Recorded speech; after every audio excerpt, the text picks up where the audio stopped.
বৃষ্টির প্রভাবে ফসল নষ্ট, নেই বাজার মূল্য। লাগাতার বর্ষণ, অন্যদিকে বৃষ্টির প্রভাবে ফসল নষ্ট, নেই বাজার মূল্য। কৃষিকাজে মাথায় হাত এখন চাষিদের কপালে।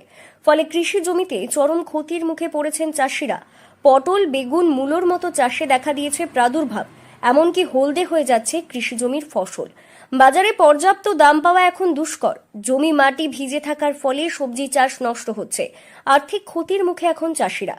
জানা গিয়েছে, ঘন ঘন নিম্নচাপ ও টানা বৃষ্টিতে বিপর্যস্ত মুর্শিদাবাদ জেলার কৃষি ব্যবস্থাপনা। গত জুন মাসের শুরু থেকে একাধিকবার জলমগ্ন হয়ে চাষের জমি ও ফসলের চরম ক্ষতি হয়েছে। লাগাতার বৃষ্টির জেরে সর্বনাশ হয়েছে মাঠের সবজি চাষ। তার সঙ্গে উচ্ছে, পটল, ঝিঙে, পুঁইশাক, পালং শাক, পেঁয়াজ, শিম, বরবটি বিরাট ক্ষতি হয়েছে বলে জানিয়েছেন এলাকার কৃষকরা। কৃষকদের কথায় প্রথমে বীজতলা পচে গেল, ফের তৈরি করলাম, ফের জলের তলায়। এখন আবার কিভাবে করব? বীজতলাই বা পাবো কোথায়? কৃষকদের এও দাবি, আপাতত সবচেয়ে বড় চিন্তা আমন ধান চাষ।